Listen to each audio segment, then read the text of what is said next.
Mundra police station વિસ્તારમાં આપણી પશ્ચિમ કચ્છ જિલ્લાની એસઓજી બ્રાન્ચ દ્વારા એક એનડીપીએસનો કેસ કરવામાં આવેલ।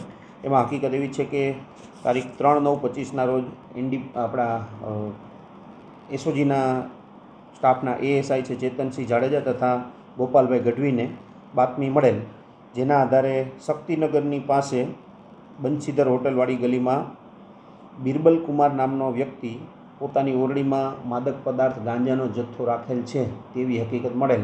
એ આધારે એસઓજી પીઆઈ ગઢવી સાહેબ અને બંને બાતમી જેમને મળીએ પોલીસ કર્મચારી તથા બીજા કર્મચારીઓને સાથે રાખીને ત્યાં રેડ કરવામાં આવતા કુલ 1 કિલો અને 4 ગ્રામ ગાંજાનો જથ્થો મળી આવેલ, જેની કિંમત 10,040 રૂપિયા, અને એ બિરબલ ઉપર કાર્યવાહી કરી ગુનો દાખલ કરવામાં આવેલ। આ સિવાય એનો મોબાઈલ, પછી રોકડા રૂપિયા, વજન કાંટો આ પણ ત્યાંથી મળી આવેલ ને કબજે કરવામાં આવેલ।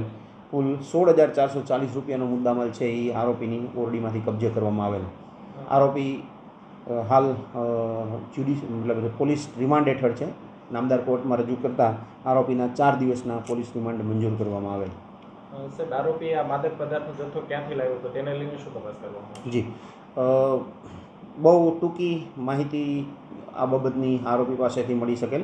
બિહાર ખાતેથી અનનોન વ્યક્તિનું અત્યારે હાલ નામ આપે છે, જેની વધારે તપાસ ચાલુ છે, લાવેલો હતો આ જથ્થો એવી માહિતી હતી। એ ઉપર અત્યારે તપાસ છે એ પ્રાગપર પીઆઈ ડીડી સિમ્પી સાહેબ સંભાળી રહ્યા છે, તો એ આ બાબતે આગળ તપાસ ચલાવી રહ્યા છે।